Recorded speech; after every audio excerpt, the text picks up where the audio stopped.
consider buying your processed oboe and bassoon cane from those friendly folks over at Barton Cane. Processed with care and precision for your everyday reed-making needs. Take the pain and injury out of reed-making by letting Barton Cane do the hard, repetitive, boring stuff. Free up time for practicing, happy hours, hikes, baking, and spending time with friends and family. Barton Cane, here for you. Visit www.bartoncane.com. Ugly Duckling Oboes is dedicated to the development of young oboe players. They provide quality handmade oboe reeds, private lessons, and high-quality oboe sales, rentals, and consignments. The oboes that they rent are conservatory mechanism oboes that include the left-hand F key and low B flat key. All are maintained by oboe-specific technicians. In-person lessons are available, as well as virtual lessons for students who live outside the geographic area or have transportation and scheduling challenges. They also offer online college audition coaching for high school juniors and seniors who plan to audition to be music majors. Visit uglyducklingoboes.com for more details on how you can set up yourself for success and sign up for their newsletter. That's uglyducklingoboes.com. Hi, I'm Galit Kaunitz. And I'm Jacqui Wilson, and you're listening to Double Reed Dish, a podcast for oboists, bassoonists, and the people who love them.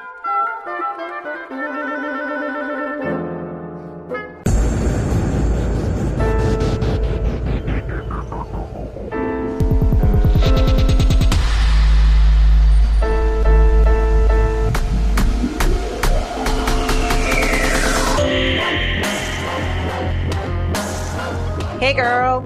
Hey. Oh my gosh. We are recording in somewhat proximity of the time that people are going to hear this. And you are recording in a different spot in your house for a very specific reason. Yes, I am very cuddle motivated right now. If we're friends online, you may have already seen this, but yes, 2 weeks ago, I adopted a Chihuahua mix named Orby, and he is now the newest member of the Wilson family. He's 8 pounds. He's 8 pounds. Okay, my parents were not dog people, so I'm not the most experienced dog person anyway. And then my last dog was a Basset Hound, a big one. And this is quite different. Like, I keep reminding myself, like, he's a puppy, but like, he's fully grown. He's not going to get any bigger. I'm just like, this is a little dog. You got to watch out for those little dogs. They're fast. They are fast. Yeah, you got to watch out when you're opening the door. Well, and he loves hiding under things. And so we've actually had to put these barricades like underneath our bed, because once he went underneath the bed, but like our arms can't reach, so we like couldn't get to him, but he's constantly under the furniture, under the ottoman, and he just likes hiding in his little caves. When we first got Ruby, she was like 4 months old probably, and she used to do that. We would let her out in the backyard, and the way the fence worked, like we had our car parked like within the fenced area, and she would crawl under the car past the point of our arms being able to reach and just stay there for hours. I mean, we had to take treats and like make little treat trails to lure her out so that we could like bring her inside and go to work. Yes. Yes. So it's been interesting. He's becoming a lot more social. Every day is better than the last. But it's interesting because both my dogs have been rescues, but Buddy, my Basset, came from a foster family. And so when we adopted Orby from a shelter, we were like, oh yeah, we know the rescue dog shtick. It's fine. But at least in this experience, adopting from a shelter was quite different, especially because the shelter he was at is over capacity. They're struggling. And so Buddy was very socialized. He was used to cuddling. He was used to being around people. He was used to being part of a family. And it was just, we were a new family. And so the concept of furniture and like different things have really seemed to overwhelm him. Mhm. And that there's the rule of threes or whatever. It takes them 3 days to feel comfortable, and then 3 weeks to get in a routine, and 3 months to feel like it's their family. And that's not how it was with Buddy. Like, he jumped in bed to sleep with us the first night he was home. He was like, make room, for Oregon to be initially, so nervous, so intimidated, and that type of stuff, was a little like, whoa, this is quite different.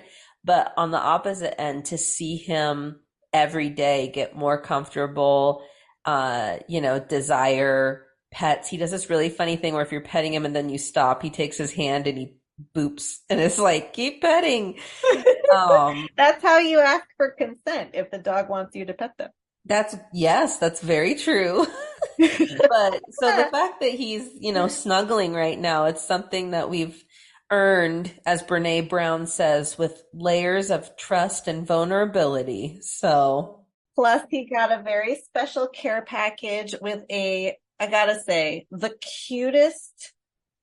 It's a guacamole bowl. yeah, with a chip, a lime, and an avocado. It's an enrichment game. Yeah, it's a plushie, and you can hide the chip and the avocado and what is it? The lime Yes. in the guacamole bowl, and he has to get it out. And they also squeak. Yeah, he's obsessed with this guacamole bowl. Actually, every single thing you picked out for him, he's obsessed with. The treat game where you like hide the stuff and they have to find it. He's just like, yes, Aunt Galit knocked it out of the park. She sent the biggest Chewy box ever, and he's just like obsessed, especially with the guacamole bowl and the lime. He like can't get enough of the lime. I couldn't stop. I spent so much money because all of the things were so tiny. It was like you could filter by size of dog. So I went to extra small and I was like, Well, your efforts were not wasted. He's extremely thankful. No, the nice thing too is that you and Chris will send me videos of him playing with the toys. So that has been extra fun because I squeal every time. Well, the listener should know, you'll send a text or a FaceTime and just be like, it's been too long. I demand content of my nephew. Anyway, you're right. This is not this isn't dog read dish. Double dog dish. Double dog dish. Double read dog hour. Yes.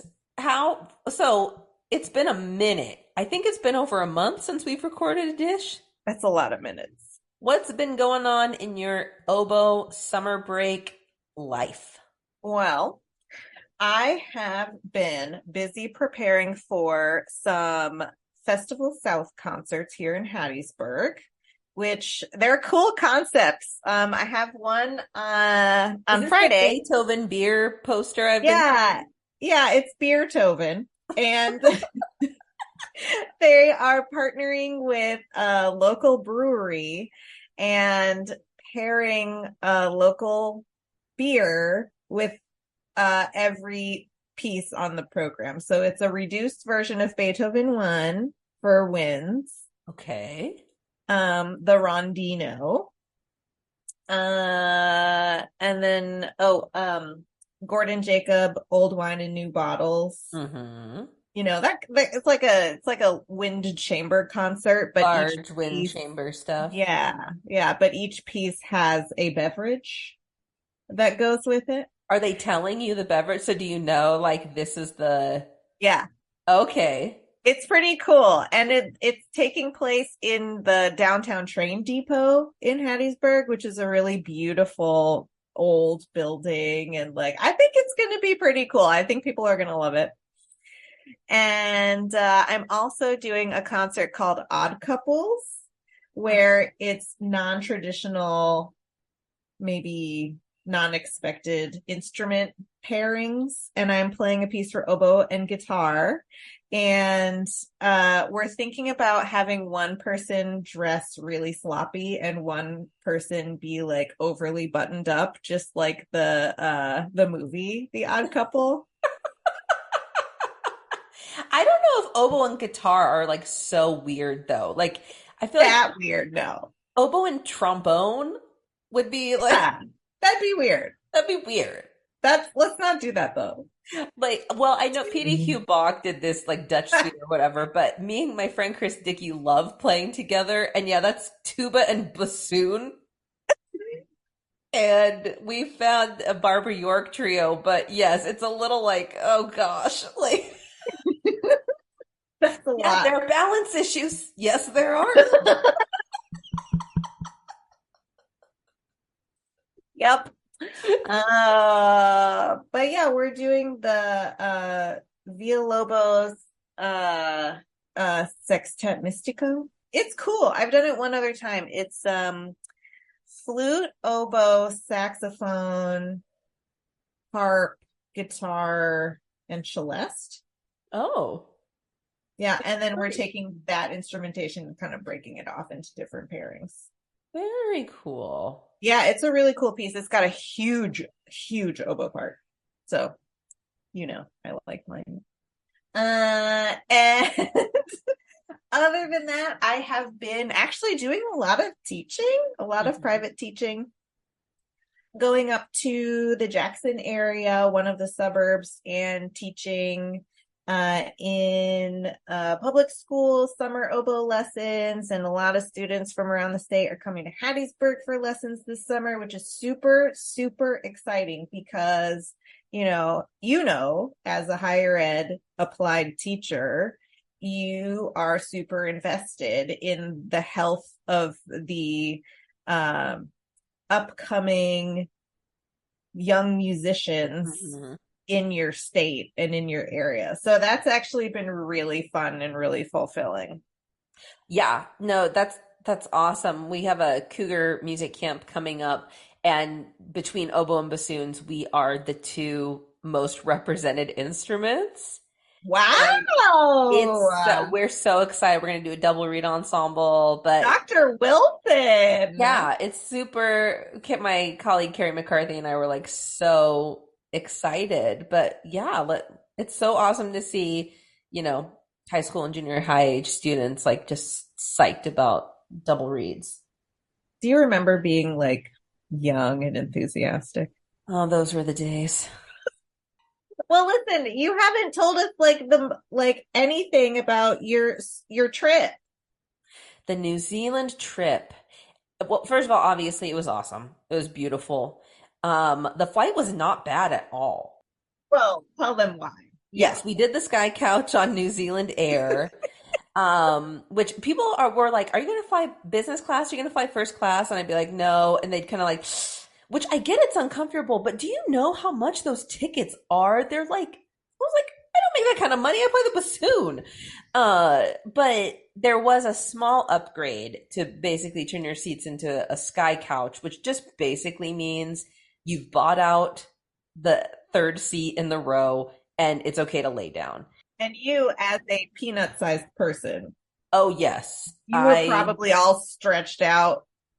I did not have a hard time falling asleep and laying down, and it was really easy. But yeah, when you're barely 5'2", it's not such a problem. But all of our flights were red eyes, and so we were able to actually get some sleep. So it's just like you went to sleep, you woke up, you were there. So I was very nervous about the flights, and those ended up actually being fine.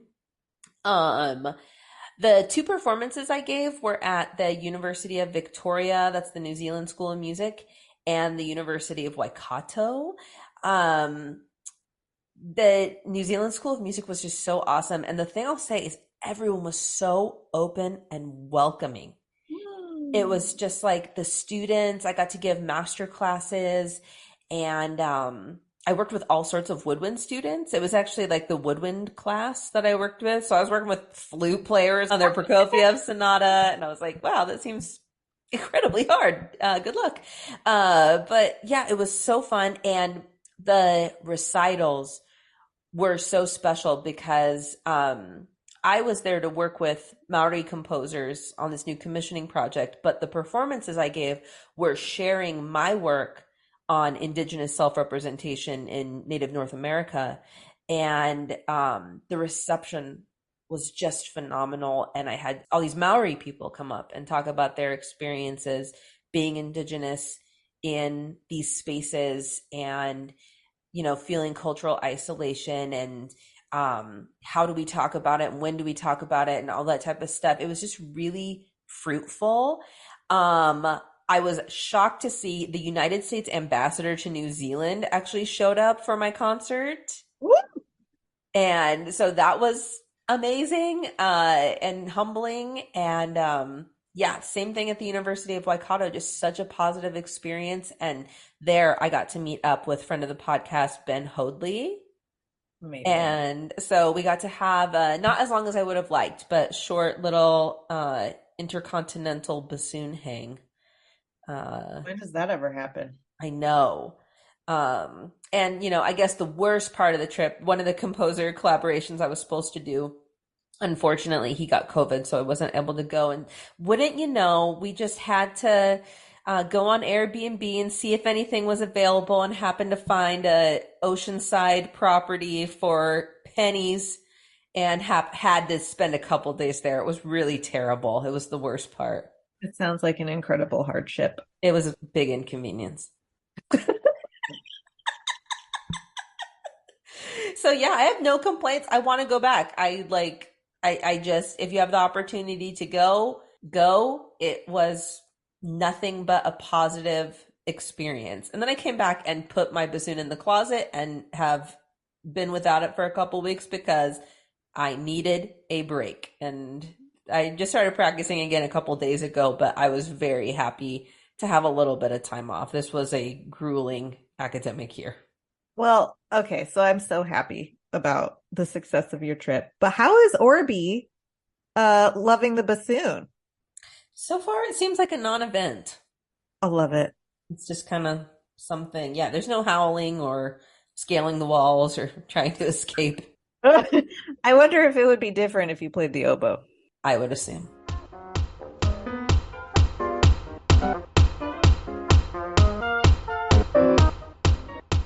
Hey oboists! Have you ever found it difficult to sort out when and how to find a new oboe or English horn?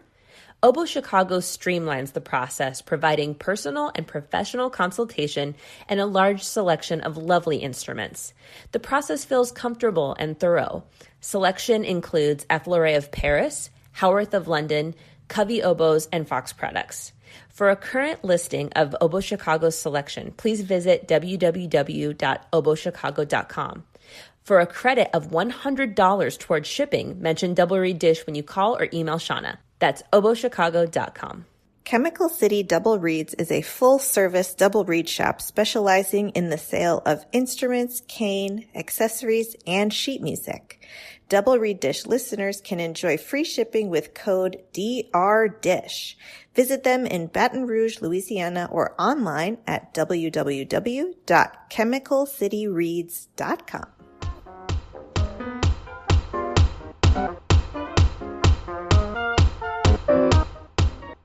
We are absolutely delighted to welcome to Double Reed Dish Alex Kinmonth, Principal Oboe of the Detroit Symphony Orchestra. Welcome, Alex. Hi, thanks for having me. It's great to be here. I love to start by asking our guests how they started playing their instrument. So could you please tell us your origin story on the oboe? Yeah, sure. Well, both my parents play instruments. They're both very musical. My mom is a flutist and my dad plays viola. So I was just always kind of looking up to them. And I remember I've got pictures of me, or my parents have pictures of me when I was like 2 or 3 playing my dad's beater viola as if it was a cello. So I kind of always wanted to like play a string instrument like my dad. So I actually started on violin when I was, I think, in kindergarten. And then I added oboe in 4th grade, which is when the band program started. And yeah, I played both for a while, but I always ended up doing more orchestra stuff on oboe, and yeah, just kind of stuck with it, kept doing fun things, and yeah, now I'm here. Well, can you talk us through maybe starting to get serious about the oboe and deciding it was something that you wanted to pursue in college and professionally? Sure. Well, growing up, I I never really thought I was going to be a professional musician. And then as high school went on, I became more and more involved in it. And it was sort of the thing I enjoyed doing most. So when it came time to apply to colleges, I just sort of figured, well, I might as well apply to music school. Like it seems like if I can make a living doing this, it would be the funnest way to make a living. So that's when I really kind of went headfirst into trying to do this professionally, was probably mid to late high school. Can I ask you when you started learning how to make reeds? I think the first like exposure to reed making was maybe even in eighth grade. I remember doing like a little camp, I guess. It was kind of like we had like a week off from school, and so it was me and a couple other oboe students, and we would just go. We all bought like the same starter kit of like pre-gouged and shaped cane, and we went to this teacher, and we basically spent all day just learning how to make reeds for a couple of days in a row, and then from there just kind of kept trying to figure it out, and still trying to figure it out. But I think that was my first real exposure to reed making. I'm just impressed that you were exposed to reed making and then decided you wanted to be a professional oboist. I know. They don't tell you this when you start oboe. Most of it is just whittling on a little piece of cane. So tell us about your educational journey and about how you got to where you are today. Sure. So yeah, I started. Well, I played in string orchestras on violin, and then bands in school and stuff like that on oboe. I ended up joining the Boston Youth Symphony. I think in high school, I think I was a sophomore in high school when I started doing that. And then I just found I really enjoyed it, so I applied to music schools. I ended up going to Juilliard, and I spent 4 years there. And then, got my job here, and that's kind of the short story of it. So a lot of our listeners aspire to play with orchestras and are very interested in the process of audition preparation. And over the years, we've heard many times that you have to learn how to audition. And so could we hear a little bit about your experience with that process of this unique type of preparation? Yeah, it's definitely a really weird thing, an audition, because the whole point is to figure out if a candidate can play in an orchestra well. And in a lot of ways, playing a good audition has nothing to do with playing in an orchestra. So it's very detail oriented. I think because there are so many standard excerpts that get put under the microscope for so many years. And so people kind of get so focused on these very minuscule details. And I think in a lot of ways that's good. That's how you get better, is like really analyzing your own playing, like with recording and stuff. But at the end of the day, it's you are just like showing that that you know the music and you have an opinion on how it goes and that you can play it convincingly. But I think most of the difference is really the mindset, like being focused for however many days at a time. An audition might be 3 or 4 days even, and sometimes there's a month or two in between rounds. I remember my audition here, there was over a month in between the semifinals and the finals. So just kind of staying focused through that whole period of time is really challenging. And then also, when you play a concert like a symphony or something, it's this emotional journey, and it makes sense. Like you can empathize. You never really have to skip from one mood to another really fast. And that's kind of what you have to do in auditions, is like really get into character almost for 10 or 15 excerpts that are all really different and showcasing different skills and emotions, and you have to kind of get into that zone really fast in between excerpts. So I think those are those were the biggest things I was focusing on when I was taking auditions, is just trusting that your preparation is as good as it's going to be on the day. And after that, it's really just a mental kind of focus type game. Mm-hmm. What do you do specifically in your preparation that helps that mental focus? I think like going through that process as many times as possible, even if it's not actually going and taking an audition, but you can kind of put yourself in a similar scenario. Like I played lots of mock auditions for other people, for colleagues, for teachers of mine, that especially people that don't play your instrument, because that's the thing I think when you're auditioning, you get so focused on like your instrument and mastering your instrument that you kind of forget that not everybody on the committee is going to be an oboist. And so they don't really care what's hard on your instrument. So if you're only playing for other oboists, they might kind of let certain things slide that, say, a French horn or a violinist would not let those things slide, and they'll point out things that you might not even notice because you're just like, oh, it's an oboe, it does that. And then the violinist will say like, well, why? Like, it doesn't make musical sense. So, and putting yourself in situations like that, and recording mock auditions, I did a lot. I would just sort of like pick random excerpts on a list, or sometimes even just play through the entire list and record it just in one go and like see how that went. And yeah, a lot of the times I could tell like when I was sort of zoning out and just going through the motions, and that comes across when you record yourself and listen to yourself. So I think, yeah, just getting used to that sort of almost like not schizophrenic, but you have to jump from one thing to another really fast and like be able to do it confidently, I guess. Can we hear about the day, or as you mentioned, the process of winning your Detroit Symphony audition? What was that experience like? Give us all the gory details. Yeah, I mean, it was pretty intense, like any audition, really. I remember it was in the winter, so as people might have guessed, it's really cold in Detroit. And it's also really dry. And so when I got here, all my reeds kind of just felt like teeny tiny little things. And it's kind of, yeah, I remember it kind of being a struggle to just be confident in my reeds.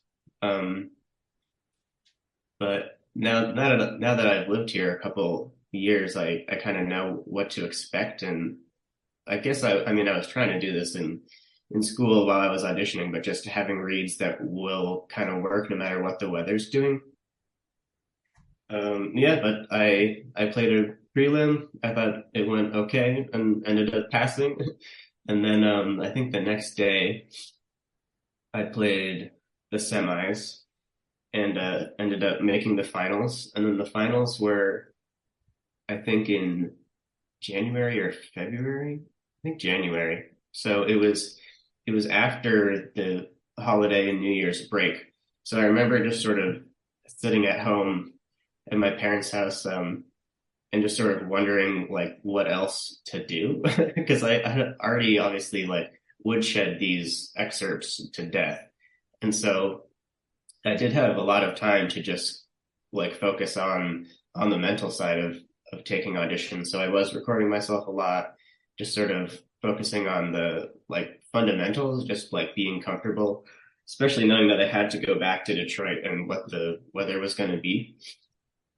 And then I finally did go back. I remember not actually being that happy with my final round, but they asked me and one other person to play again, and at that point I was kind of like, oh wow, like I'm like they actually kind of like that, so it kind of gave me a confidence boost, and yeah, and then I played one more round, and then they offered me a trial, and so a couple of months after that, even I played 2 weeks with them. I played Tchaikovsky, symphonies number 1, 2, 4, and 6, I think. And yeah, after that, they offered me the job, and it was on to getting tenure. Are there any parts of being a principal oboist as a full-time job that have surprised you or have not been what you've expected? Yeah, definitely. I think the amount of score studying that I do has kind of surprised me. I mean, I was always learning full parts, even if I'm just practicing an excerpt. I always thought it was important to kind of know the context of the excerpt. So I would always be listening to and preparing full parts. I mean, a lot of auditions they just list the whole piece. So you kind of have to prepare full parts. But yeah, the score studying aspect was something I knew, I knew of in high school and college, but I never really had to do it so in depth. And now, since you're playing multiple pieces every week, just knowing where your part fits into everybody else's makes rehearsal go so much smoother. And since you and the principal flute are kind of in the front of the winds, and you're the closest to the strings, so being able to know what the strings are doing and kind of show, because a lot of the times it's really hard for people behind. The farther back on stage you go, the harder it is to hear the front of the stage. So if I can do anything to let anybody behind me know where the strings are, since I can hear them relatively well, that's a good thing. And knowing what they have before it happens, and like being able to predict what's going to happen is really useful. So that's probably the biggest change that I've made in my preparation. Is it's not just knowing my part really well, it's knowing like everybody's part in the whole orchestra. Have you had the opportunity to listen to auditions from the other side of the screen? And if so, what have you learned and what advice can you give auditionees through that experience? Yeah, I've sat on quite a few auditions here. And it is really interesting kind of how different it works from what I thought how I thought it did in school. And I really wish I had been able to listen to like a professional audition before I was taking auditions, because you really start to become aware of very specific instrumental problems. Like even if it's not a double reed audition that I'm listening to, even if it's like a horn audition or a string audition, it becomes very clear what the common issues are and why people ask certain excerpts. And so when you hear the same problems over and over again, and then one person comes along and it's just not an issue and they can get around that, and they really show mastery of the instrument to the point where they can just focus on the music and be musically convincing, I think that's what really sticks out in auditions. And I think when I was in school auditioning, I got so focused on the details and like, this is printed this articulation, but in this recording I hear this articulation and stuff like that. And most of the committee members aren't really going to care about things that small. They're really just going to care about the big things, like can you play in tune, in tempo, and like with a sound they like. And then after that, are you musically convincing? And that's kind of what really sets people apart, I think. And I sort of wish I knew that going into it, because I think I would have focused on slightly different things while I was auditioning. We all know that collegiality in any workplace is really important, but what advice can you give about the best way to be a good colleague in an orchestral job? I mean, just being, a friendly, open person right off the bat is the best way to start, for sure. Yeah, being open to communicating and just discussing problems without letting your ego get in the way. Like no one's discussing discussing things to bring a colleague down or anything, or to complain about their playing. Everybody's in it to make it sound as best as possible. And so, yeah, just being open to other ideas and being flexible with your ideas. Like, even if you really think a certain passage should be a certain way, if the rest of the wind section thinks it should be the opposite way, kind of picking your battles. And like, if you can convince them that, politely, that your way is how it should go, then fine. But I would say just being flexible and willing to try other things. I think that's something we do really well in the wind section at the DSO, is just we're always talking about, how should we articulate this passage, or how should we phrase here? And I think we're all very open to everybody's ideas. And even though we're mostly on the same page when we get to the first rehearsal, we still have to decide a lot of things. Just maybe the strings are doing something a little differently and the brass are doing something a little differently than us. So if someone points that out, we'll all be willing to adjust and just make it sound as good as possible as a cohesive group. Yeah. Would you tell us a little bit more about your reed making style? You had mentioned that your reeds changed since moving to Detroit. But yeah, I'd love to know more about how your reeds have changed since becoming a principal oboist in the Detroit Symphony Orchestra.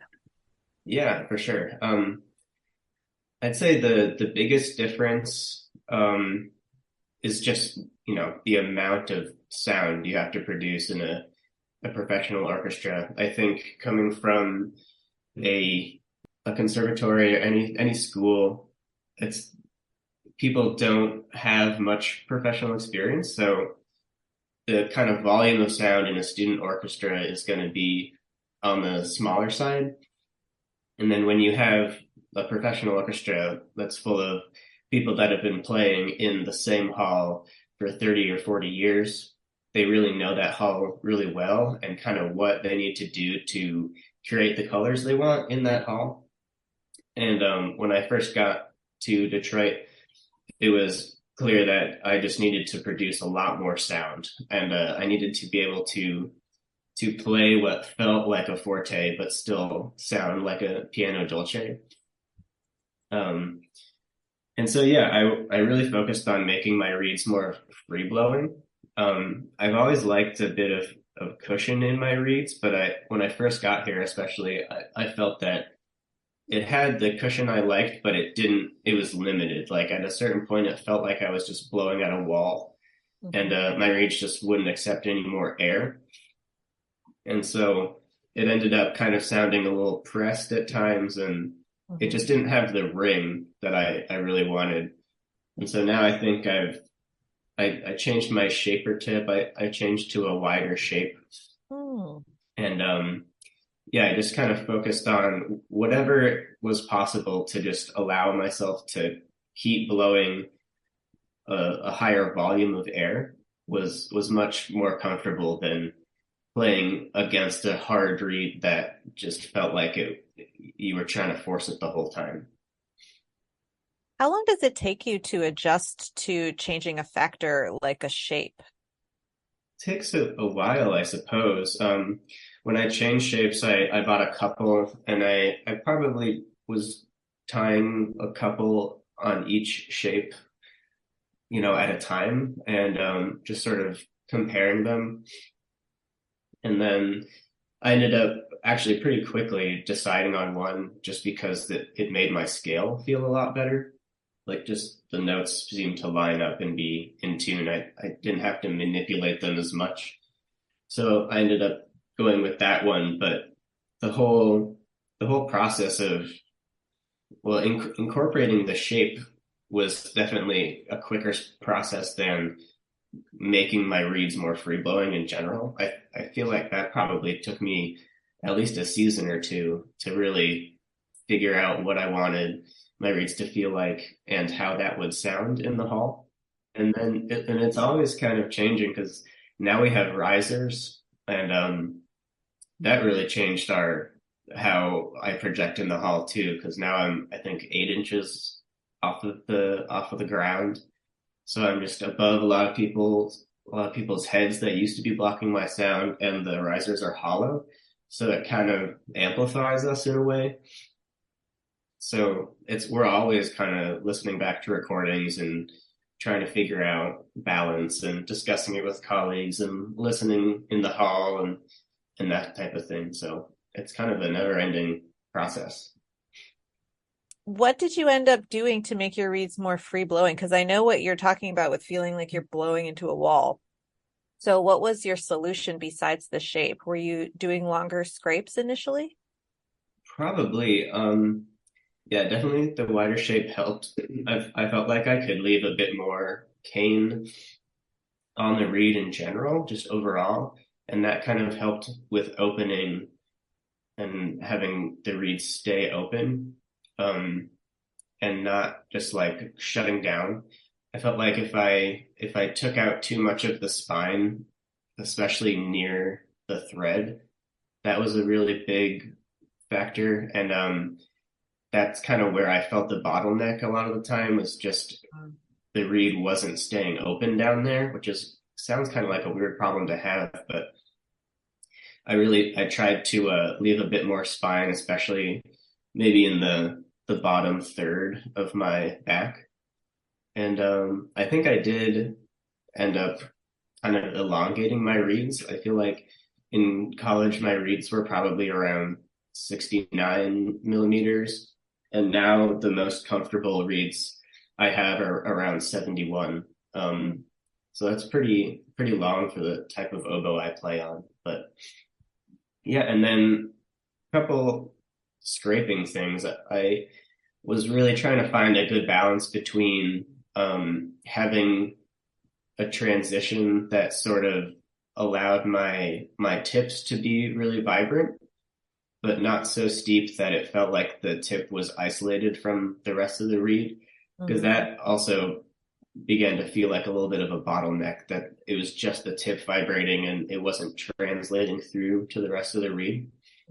So I'll keep a couple of reeds from every season just to sort of see how they change. And yeah, when I first got here, my reeds were shorter and they probably had a steeper transition, and now they're longer. And I definitely went through a phase where they had very, very smooth transitions. What some people would maybe say is pencily, like if you're looking at the profile. But I think that you can run into issues with that too. So feel like it's a bit in the middle. But just yeah, having a really efficient scraping style that allows a lot of vibrancy, but not sacrificing pitch or tone or anything like that. It's definitely, those are the things I was focusing on the first couple of years here. Going back a little bit, you were talking about the difference between making reeds as a student and then making reeds as a professional.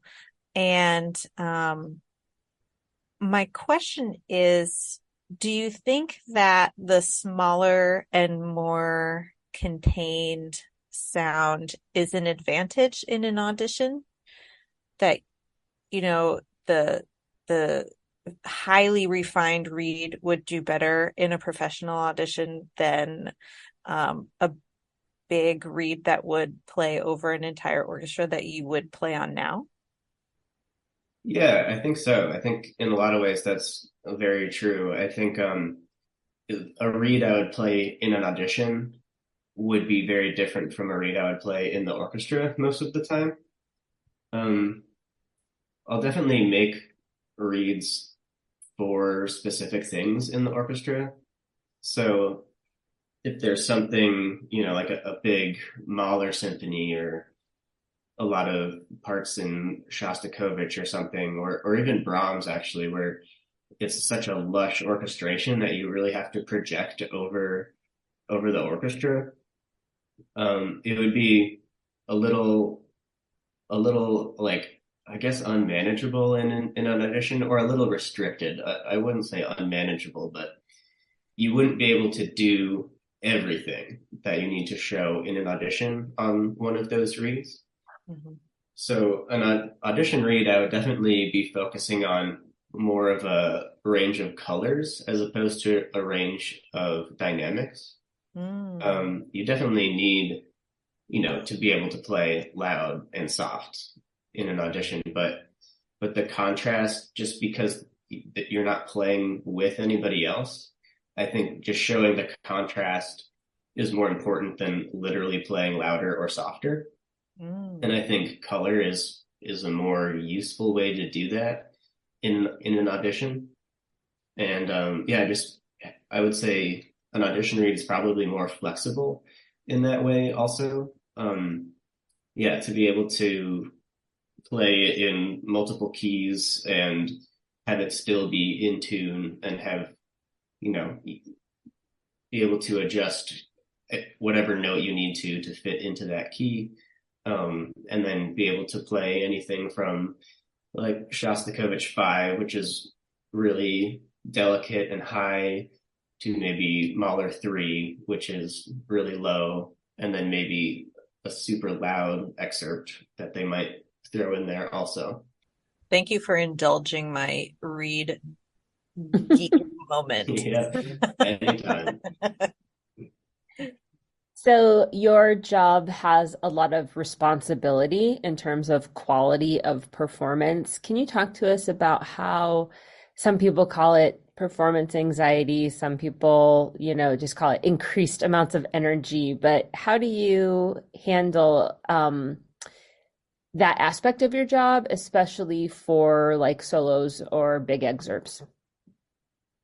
I think mostly what that comes down to for me is my preparation. And just the more confident I am in my preparation, the more confident I'm going to be on stage, and the easier it is for me to sort of just relax and not be so results oriented in a way.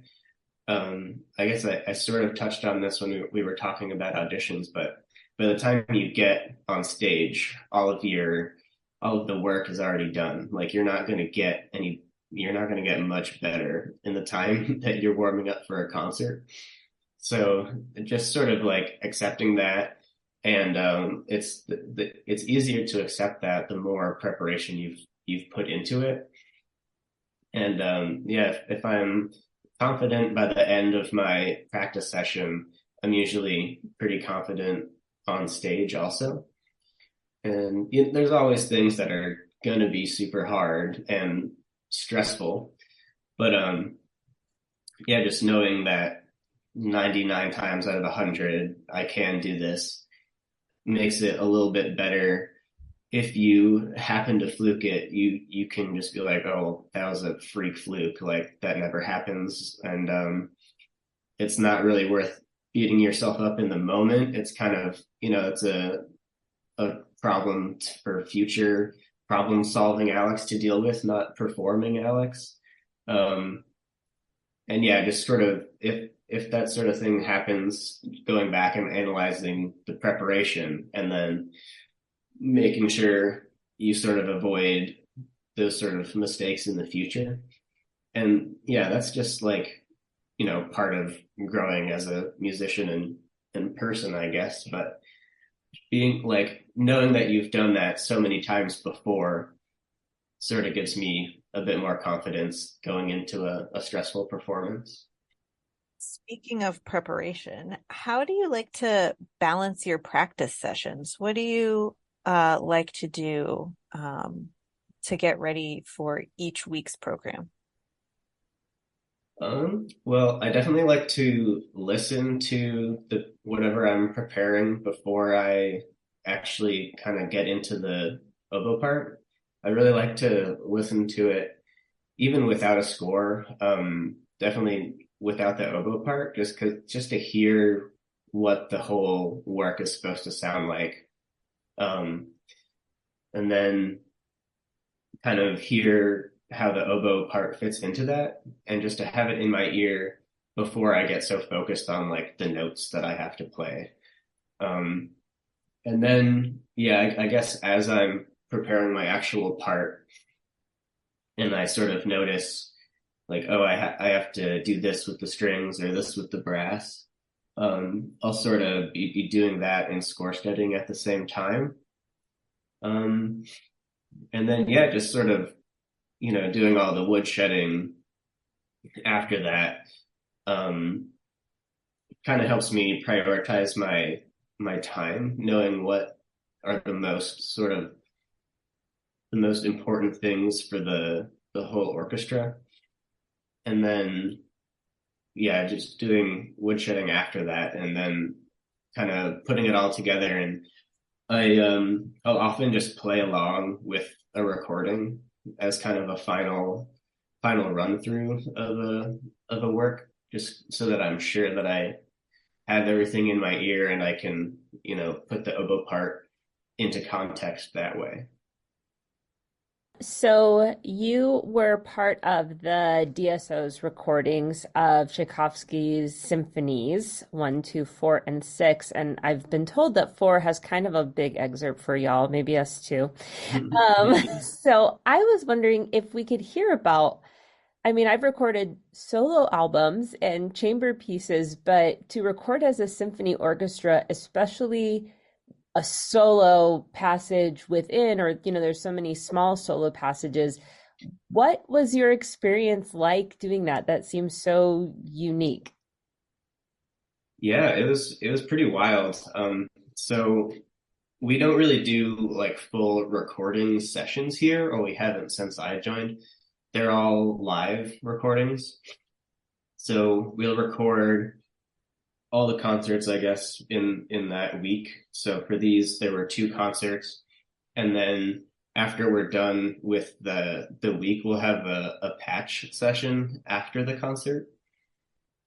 And so it was really quick, honestly. So you kind of can't rely on the patch sessions because they're mostly just to go over the beginnings and ends of quiet things and get rid of, people coughing in the audience and that sort of stuff. Mm-hmm. So I think for example, the beginning of track 4, the oboe solo, that was a patch session just to get rid of audience noise. And but I had already done it twice in a live concert. But I don't know if I just wasn't really thinking that that would happen. But then when we started the patch session, it felt even more nerve-wracking than playing an actual concert, because just like it's a completely empty, quiet hall, and that this is the one that's going to go on the CD. So you kind of just have to not think about that, and yeah, just play it like you can, and hope for the best, really. And you're also out of the flow of the whole piece. It's just like, do this measure to this measure, go. Yeah. It's pretty wild. And you have to sort of think about the tempos that you were taking before, and with like different amounts of adrenaline going, the tempos it's hard to like remember how fast you played it in the concert, because then people come in with the same melody right after you, and they're going to have to kind of cut and paste those things together. So yeah, it's almost in between playing a concert and taking an audition in a way. How do you find balance in your life? It sounds like you're a really hard worker. So how do you let the steam out and relax at the end of the day? I'll do a lot of things, actually. I really like pretty much any form of exercise. I play a lot of soccer. I'll go rock climbing. I'll go mountain biking. Just it helps me just like loosen up all the kinks in my body from playing oboe, and just you're thinking of something completely different. Like when you're when you're riding a mountain bike down a hill as fast as you can, you're definitely not thinking about oboe, or else you'll crash and hurt yourself. So it's fun to just sort of be completely focused on something else. And then yeah, just rest and recovery. Like I go get massages every once in a while and do yoga and foam roll and stretch and just sort of hang out with friends outside of the orchestra, and yeah, have some good food or a beer or something, and just sort of let your mind reset and sort of explore other things that'll inspire and inform my music making. Can we hear about a favorite memory that you have of a past performance? Sure. The most recent Mahler 2 that we did with the Otter was really amazing. It's one of my favorite pieces ever. It's got a great oboe solo in the slow movement. Yeah, it's just such an epic piece. And yeah, that was just there was so much energy on stage, and yeah, we were all working so hard and we were all so motivated to make this performance really special. I think it might have been Yotter's first time conducting Mahler 2, actually, which was pretty inspiring. I also have some great memories from the tour we took to Japan and China a couple years ago. Ooh. And that was kind of, I mean, it was so busy and crunched for time that I'll sort of just count that all as one one performance, because it's hard to remember any specific one performance out of that tour. But it was just such a fun time playing in all these different amazing halls and seeing these cities I had never been to before. Yeah, really getting to know my colleagues and just having a great time. Has anything funny or potentially embarrassing ever happened to you on stage that you would like to share with us? Sure. This might not quite count because it wasn't during a concert, but it was right before. Um, I tell this story to students all the time because it goes to show that you can put in as much prep as you want, and then a complete disaster will happen 2 minutes before the concert, and you'll just have to deal with it. But I was at Brit in Jacksonville, Oregon. It's the summer festival I do every year, and it's in a shell, so it's basically outdoors.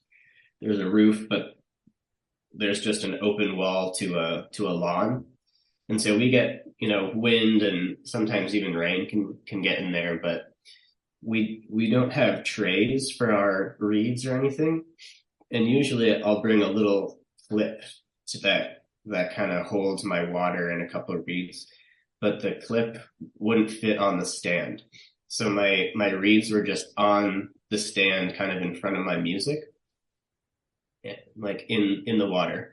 And then a big gust of wind blows and it knocks my music into me, and it knocks my reeds off of the stand. And so they all kind of do a 180 and they land corkside down with the water container like on top of them. No. Yep. And it destroyed every single reed that I was soaking. And so this is maybe 5 minutes before a concert. And yeah, I had all my good reeds, my backup reeds were all soaking, and then they were all just destroyed. So I had to just go into my reed case and dig out basically every reed that might make a sound, and soaked them up. And one of them worked well enough to play the concert on. It wasn't very comfortable, but it was good enough to do the job. So That's so insulting. It's like it broke all your reeds and soaked you in the water. yeah, I know. Added insult to injury. Oh, that's so funny. We always close with the following question, which is, what advice do you have for a young musician who aspires to have a career like yours? That's a good one. I would definitely say focus is probably like the number one tool that you need to be able to like just acquire all the skills needed to sort of make a career in this. I mean, I was always told that you really shouldn't have a plan B in mind, because in your mind, plan B is always going to be like a little bit of an easier option than plan A. That's why it's plan B. And so I was always like very focused on like, this is what I want to do. But I would also say that I definitely lacked balance in a lot of ways when I was like late college, early in my career here. But at the same time, I kind of accepted that. I was just sort of like, this is what I'm going to focus on, for the foreseeable future until I kind of feel set in my career. And yeah, I was just very, very focused. I was listening to as many recordings as possible. I feel like that's a really big part of it, just knowing what you want to practice before you practice, and being really efficient with your practicing, and just trying to explore as many musical things as you can and experiment with as many musical and physical, technique things that you can, and sort of finding what works for you, and then just putting in the time to really master that stuff.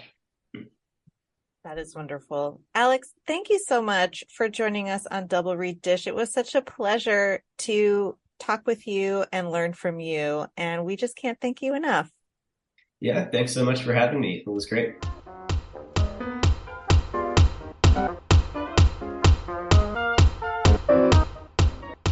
Okay, thank you for joining us for that episode. And hey, it's summer, and so if you want some of our fabulous summer merch, including a Oboe, how do you say it? Hot boy? Oboe, Oboe? Oboe, hot boys. The oboe's name in French. Summer tank top. You can head on over to doublereaddish.com and help yourself. Galit, she's wearing the summer merch. They can't see that. It's an audio format. It's an audio format. Okay, Galit, who do we have? Like and subscribe, all that jazz. Who do we have coming up on the next episode? This was wonderful. We are welcoming Joshua Elmore, principal bassoon of the Fort Worth Symphony Orchestra. Jacqui, let's end this nerd parade. Go make reads.